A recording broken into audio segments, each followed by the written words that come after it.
Good evening, everybody. Welcome to this year's first Zen and Zazen class on Mondays. Probably at the end of last year, I said two different things. At first, I said I'm going to take a break the first two Mondays, but I thought then later I switched to meeting for the first time on the 13th. But I didn't communicate it well. So this is our first time. And I'm going to get back to the, how is it? Hokyo Zammai in Japanese, precious mirror Samadhi. But before that, let's sit together for half an hour and then I will continue with talking about this old Chinese text.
Okay, thank you for joining. Today I want to continue with the precious mirror Samadhi. Let me share the screen. This is the video description of my last talk on the talk from December 16th. Later, when I will upload this to YouTube, you will find a similar description under the video. I will later also use this very useful text by Ross Bolleter, Dongshan's 5 Ranks. In there he explains well, the teaching that we will encounter from now on. And I think it's not super easy to understand what he writes, but it's very helpful.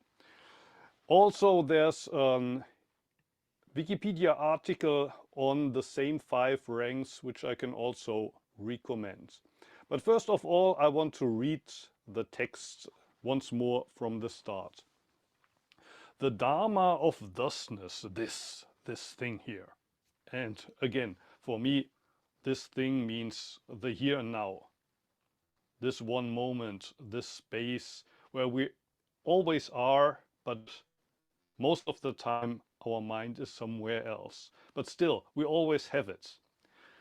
This Dharma of thusness is intimately transmitted by Buddhas and ancestors. And of course, it's not that you can give the here and now from one person to another, but the practice and the teaching of all the Buddhas and ancestors has been aimed at the realization of you are already where you want to be. You are already in the best, in the perfect place, in the here and now, right now in this moment. Now you have to preserve it well. A silver bowl filled with snow, a heron hidden in the moon, and I talked about that a couple of times.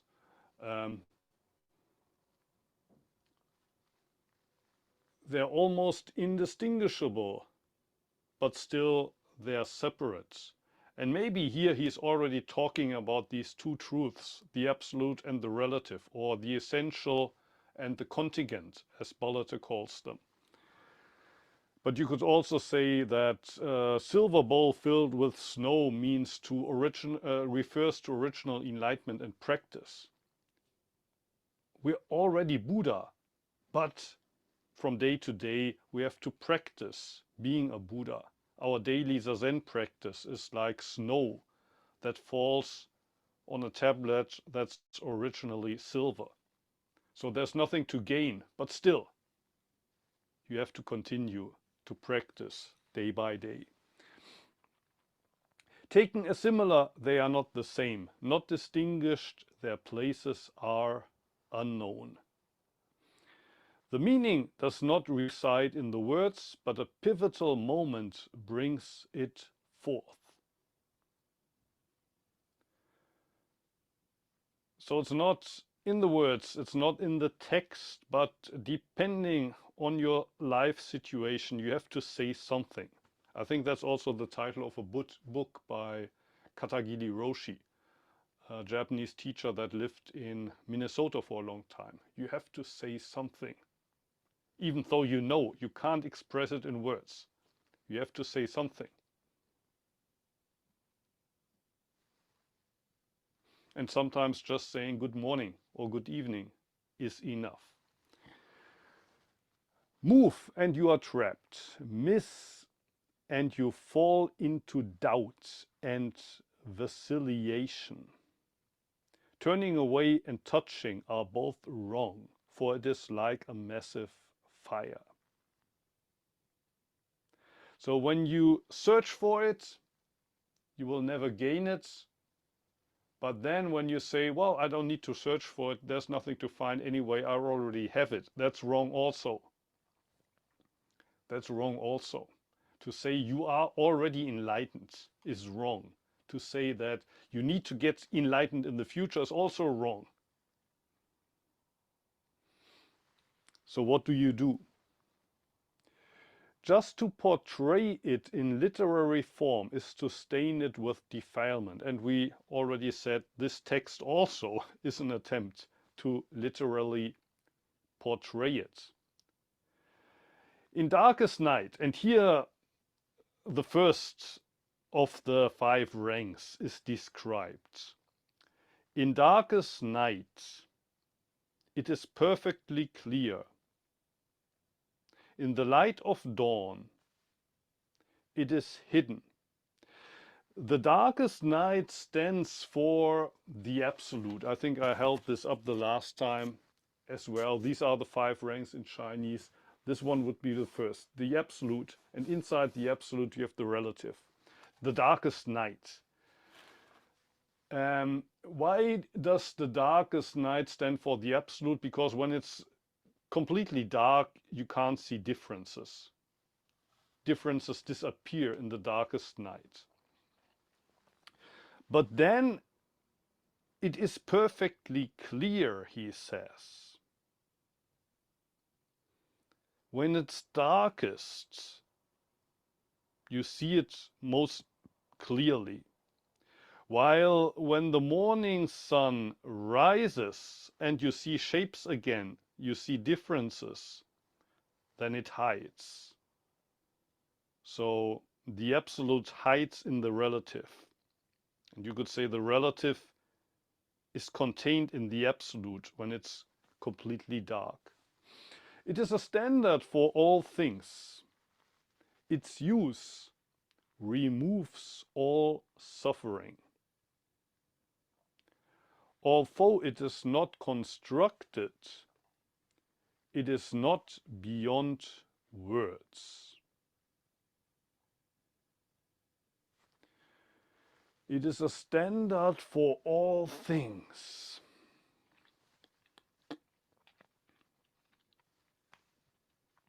Its use removes all suffering. Although it is not constructed, it is beyond words.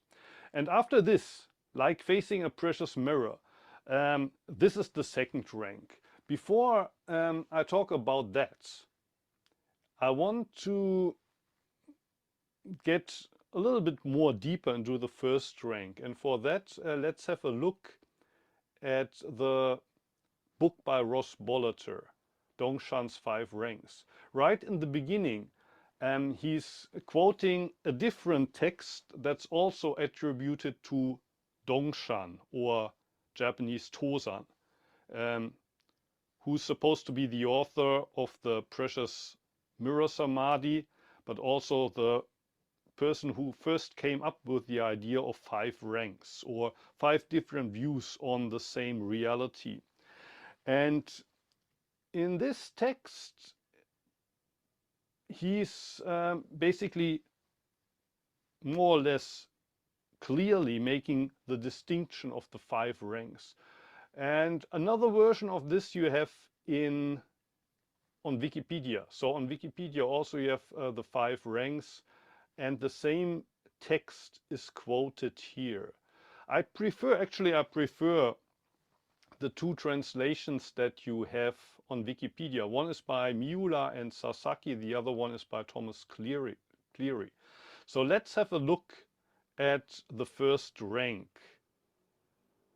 Maybe we look at the translation by Thomas Cleary. In the 3rd watch, so I think in old China they divided the night into 5 watches. So the 3rd watch would be the middle watch, around midnight. Around midnight. In the 3rd watch, beginning of the night, which is a little bit strange because the 3rd watch is not the beginning of the night, but I think in the middle of the night, before the moon is bright. So the moon hasn't come up by midnight yet. Do not wonder at meeting without recognition. Still held, hidden in the heart, is the beauty of former days. The other translation it's sort of similar. No wonder when we meet, there is no recognition.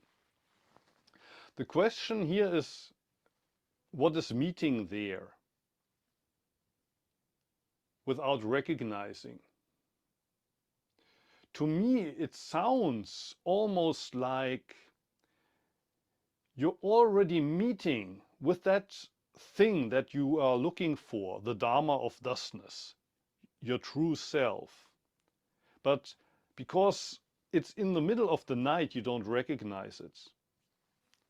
The last two lines, still cherished in my heart, is the beauty of earlier days.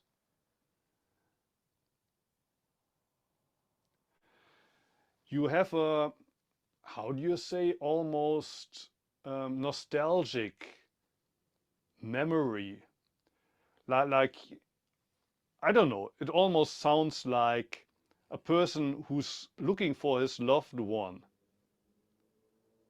that he lost long ago. You have this nostalgic memory, and even though you meet him or her in the middle of the night, you don't recognize him.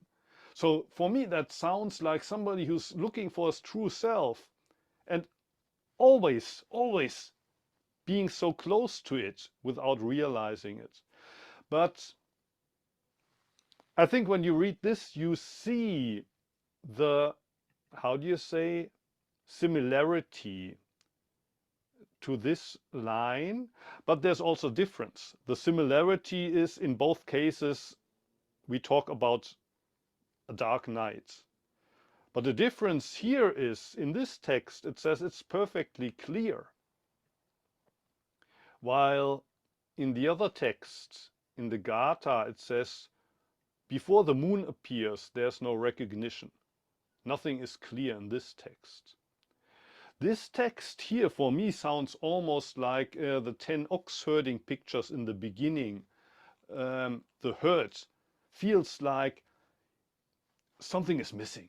He's looking for his ox. Later he grabs him, later he rides on him. But at that point, he doesn't even really know what he's looking for. In reality, of course, the herd and the ox are one and the same. So actually, he is the person that he's looking for, but he has no idea. He thinks he's far away from it.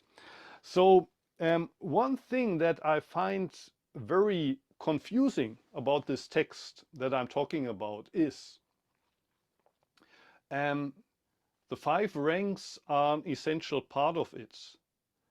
But both reading the book by Ross Bolleter, reading other translations and explanations of the 5 ranks, I have the feeling that at the end of the day, nobody really knows what these 5 ranks are. For example, one thing, usually people tell you the 5 ranks are all, how do you say? It's not a step-by-step thing. For example, the 10 ox herding pictures that I talked about. In the beginning, there's the herd, how do you say? The boy that's looking for his oxen, but he has no idea where he is. Second step, he finds the steps. Finally, there are steps that seem to lead in the direction. Third, he sees the ox. Finally, there's the thing that I was looking for. Number 4, he grabs the ox. Now I got it. But the ox is still wild. So step 5, the ox needs to be tamed. It's like almost like a cowboy practicing rodeo. You have to somehow get control over the ox. That's step 5, taming the ox.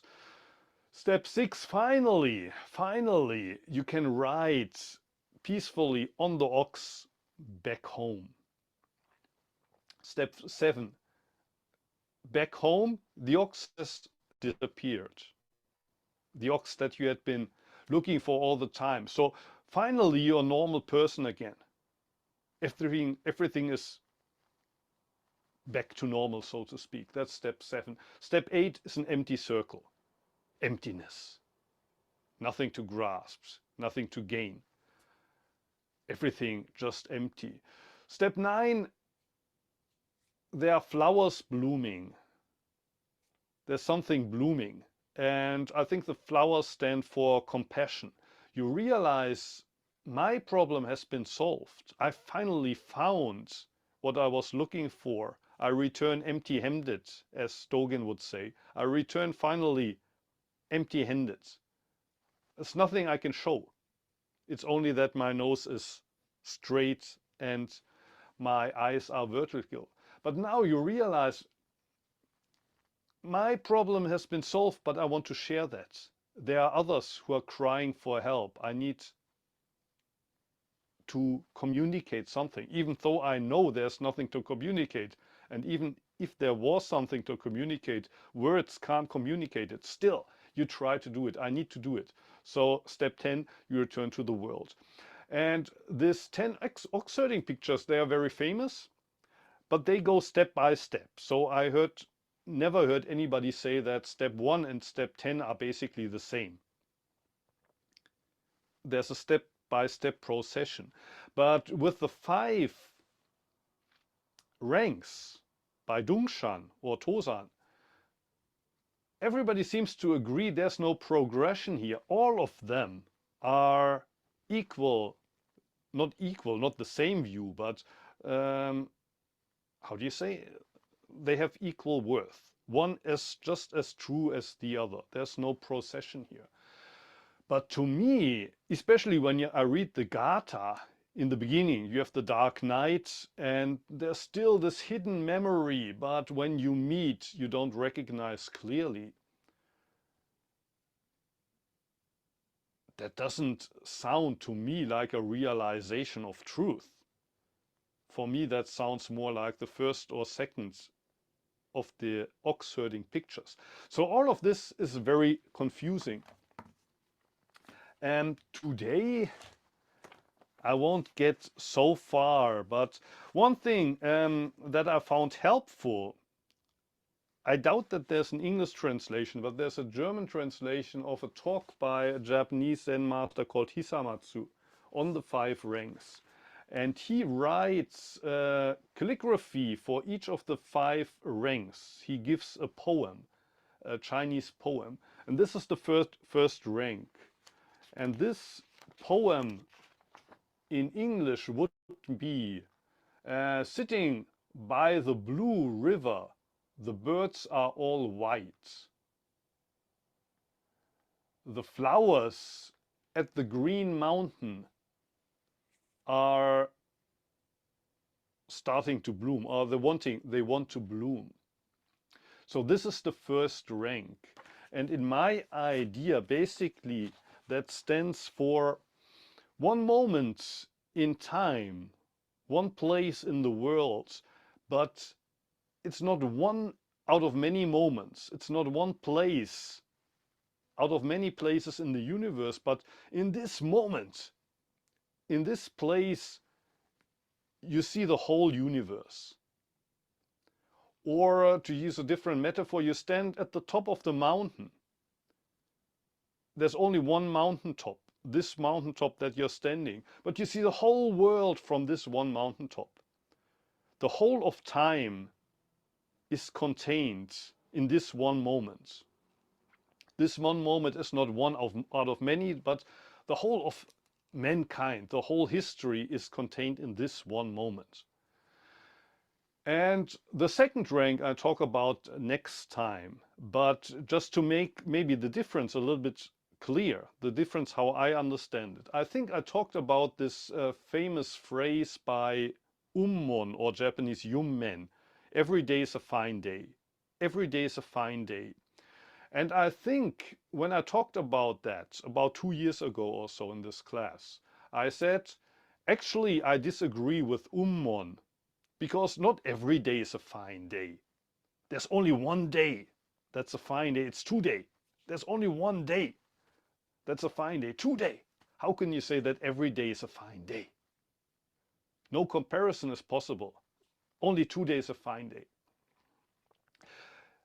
But what Ummon says is the second rank. So the second rank is in the relative, there's the absolute. The relative means today is January 20th. Yesterday was the 19th. Tomorrow will be 21st. And today is a fine day. Why? Because it's the only day. But tomorrow, 21st, is also a fine day. Why? Because tomorrow will be the only day. In a way, it's strange what she says, because if this day is the only day, there can be no yesterday, there can be no tomorrow. Or you could say yesterday, today, tomorrow, they're only one part of today. They don't exist out of today. But that's the absolute truth. So what Ummon says is basically, it starts with the relative truth. He says there's 30 days in each month in the old Chinese calendar. And that's the relative truth. Today is the 20th January. That's relative truth. But it's a fine day, not because it's better than yesterday, but right now you live the eternal. And the rank that I talk about now is kind of the opposite. You don't start with relative time, but you start with the absolute. Now, there's only the now. But everything, the whole of time is part of this. Yesterday, today, tomorrow, the whole calendar is part of this. And what Ummon says is the opposite, that on each of the days in the calendar, you have the absolute. Absolute, absolute, absolute. So actually that's the calligraphy that Hisamatsu presents for the second rank. Nichi nichi kore kojitsu, you would read this in Japanese, every day is a fine day. So that would be the second rank. Each day, each single day, each of the 365 days of the year is a fine day. While the first rank would be maybe, there's only one day. There's only one day. But your whole life, the whole history of mankind is the scenery of this one day. Okay, so much from my side. There's still much to explain. It's very complicated, at least for me. Maybe for some of you it's very easy to understand. For me it's very difficult to understand. But if you have questions or anything to share, if you maybe can help me to understand it in an easy way, you're welcome to share or ask whatever you would like to share and ask.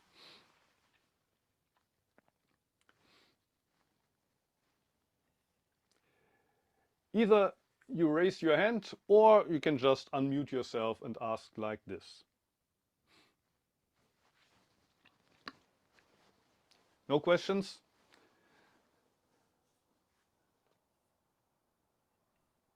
Maybe too many questions.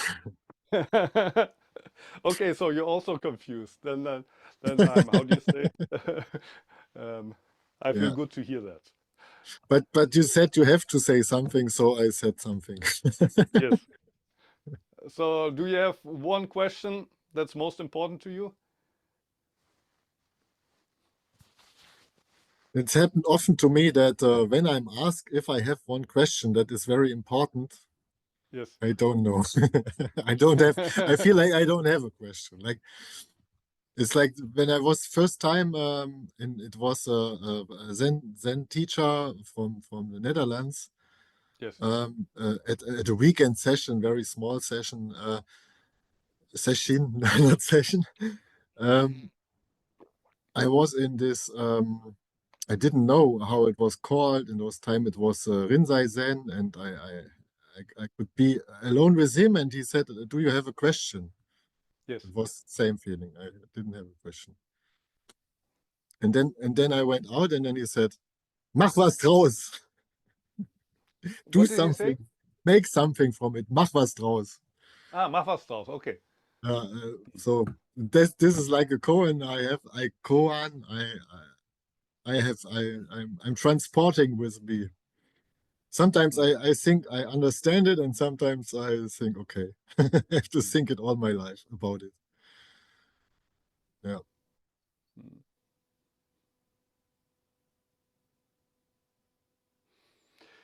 Yeah, like referring to that part of the text where he says when you try to grasp it, you kind of miss it, but when you try to make a step to the side, you also fall into a hole. When you have a question, you're off, but if you have no question, you're also off. Um, either way, when you think you understood it, usually what you grasp there is not the thing itself. Whenever we think, now I got it, that's wrong. But then if you think you still need to grasp it, that's also the thing. That's also not really. Any other questions? Anything else you would like to share? Chris, please. Thank you. You were talking about the ox herding pictures at the end. Yes. The person going through the stages may want to go back into the world to try to help people. So, and we're talking about this in the context of Buddhism, which the approach seems way different than like a Christian approach where people try to convert everyone to be like, they try to go and make everyone join their religion. So I was thinking this bodhisattva concept is still different. Like the bodhisattva wants to save everyone, but the approach is not to try to like convert everybody. So I'm thinking about it in my life. Like if I see somebody who I think I can genuinely give advice to help, it seems weird to start talking about Buddhism. So I think it's more effective just to try to maybe some of the advice is actually from Zen, but it seems like it's maybe more effective for people that are not like in my family to give advice, not directly citing it as Zen or Buddhism, but to try to talk about this underlying principle. And then I notice a lot of people that have great advice, like motivational speakers, people that learned a lot, like some of the things are almost the same concepts, but they don't even describe it as Buddhism. Yes. Yes. So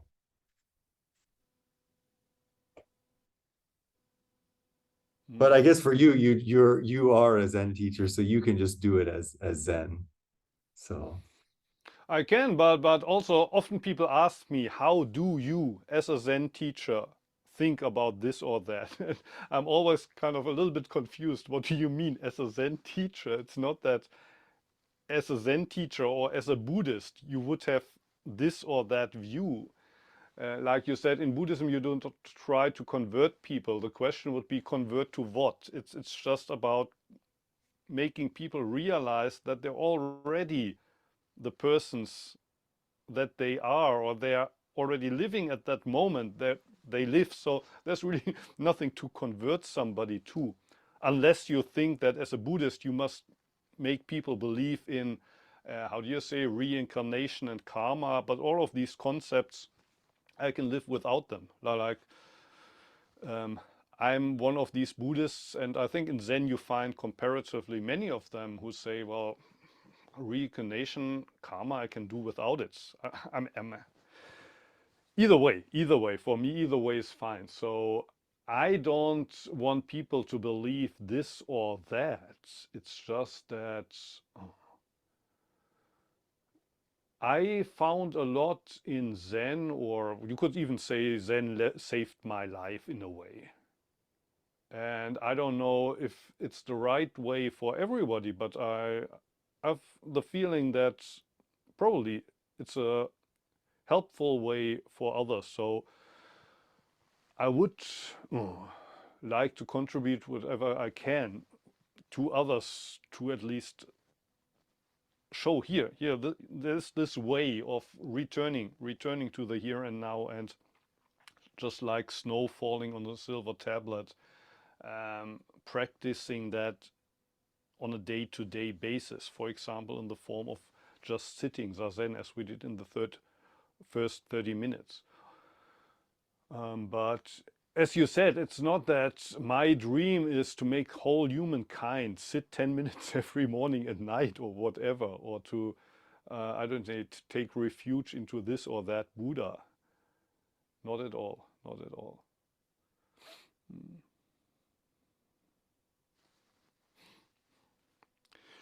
Any other questions? Anything else you would like to share or ask?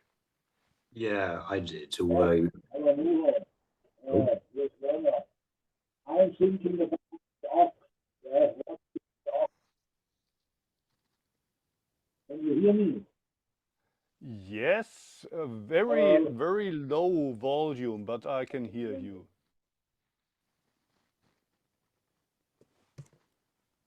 Try once more.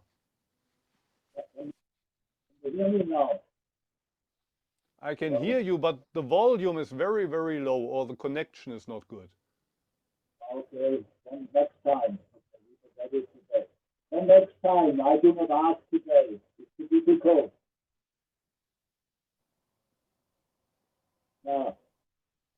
I ask you next time. It's too difficult today.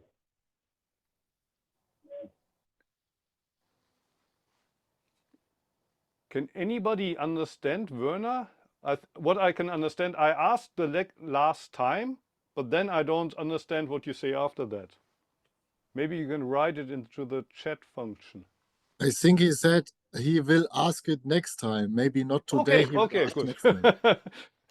Okay, too difficult today. Okay.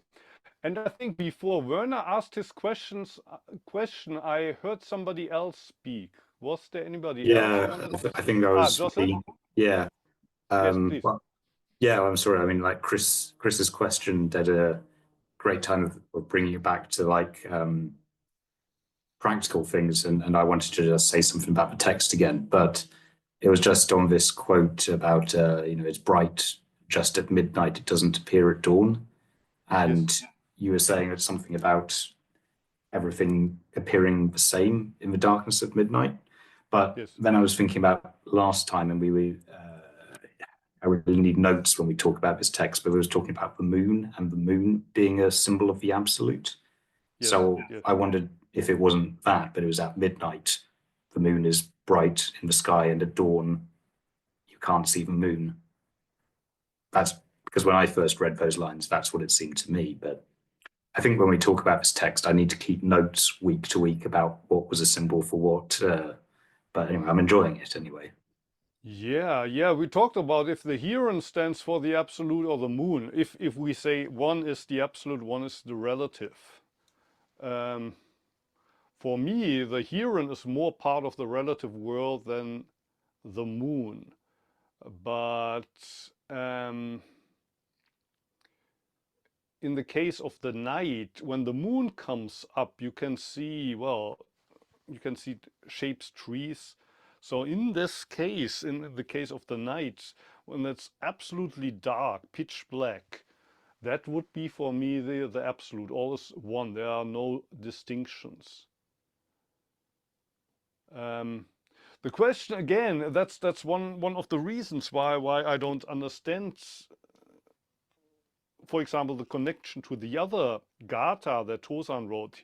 There he says, in the middle of the night it shines brightly. So that would be shining brightly.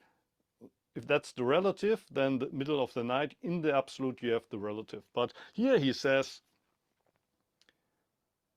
third night watch, midnight, the moon hasn't risen yet. So it's completely dark.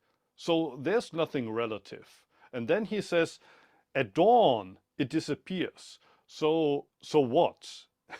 It's not neither the relative in the absolute, nor it's the absolute in the relative. At night it's completely dark, and then once the sun rises, it disappears. So first it's the absolute, and then it's the relative. It sounds kind of similar to the Gatha verse, but quite different at the end of the day. at least. So that's why I say I'm confused. I'm confused reading the book by Bollater, reading the other books. I think I kind of get the idea. And that's what I try to say, that one is about, you're always in this one here and now, but the whole universe is part of it. The whole mankind is part of this one person, and that one person is you. And the other standpoint is, but that's true for every person. Every single day in the history of mankind is a good day because it's the only day, not only today. So that's how I see these two first ranks. But connecting them to the actual words by Tosan, and also connecting these two texts, which are both, how do you say, ascribed to Tosan, causes difficulties for me. So also this question, well, stands the moon for the absolute truth, or is the black night the absolute truth? Well, in the one case, metaphor one, for me, the blue moon stands for the absolute truth. But then in the other metaphor, the black night without the moon actually stands for the absolute truth. But then they are different metaphors.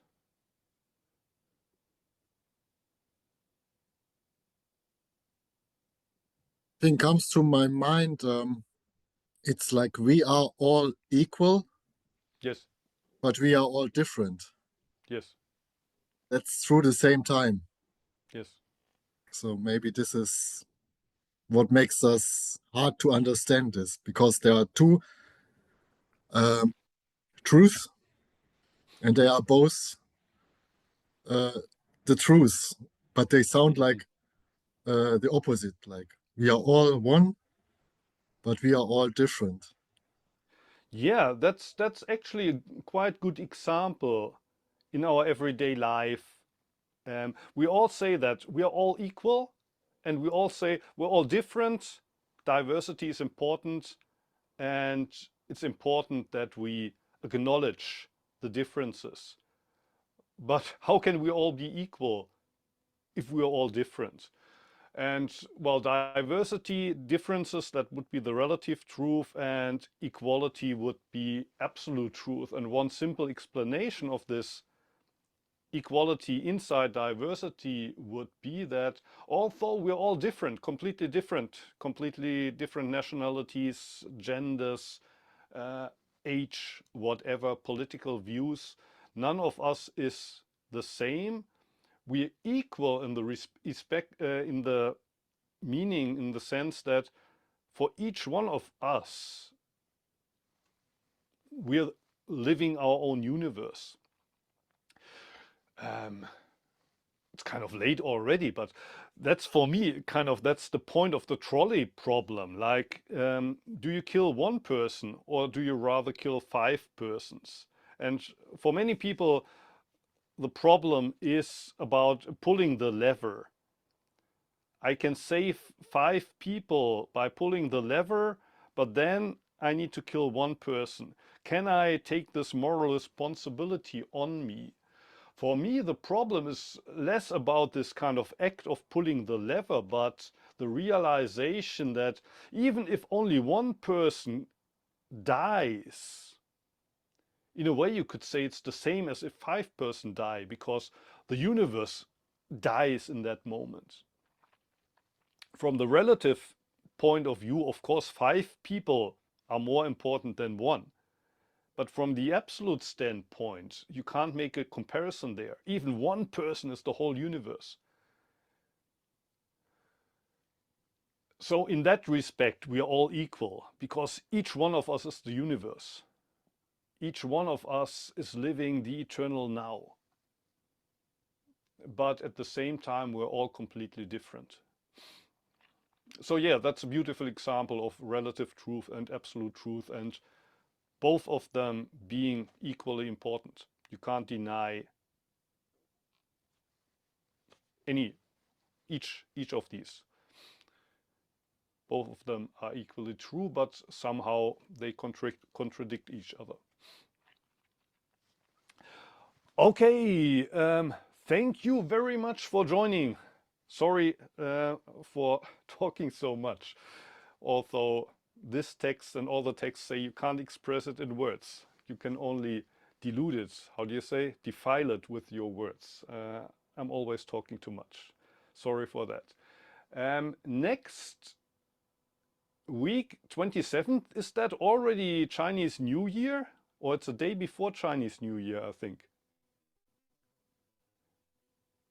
Do we meet, or do we make a holiday because of Chinese New Year? It is the day before, so I think we can meet. Okay, okay, great. And the day after that, how long is Chinese New Year? A whole week, or?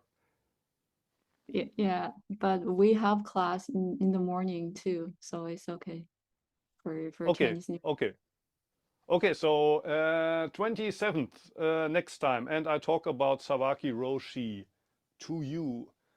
The quotes here. So, and we will get back to the precious mirror Samadhi probably in 2 weeks, if I understood you right. Will still be Chinese New Year, but in 2 weeks I'm gonna continue. So thank you for coming. Thank you, Xuanzan, for hosting us, and hopefully see you again next week, next Monday.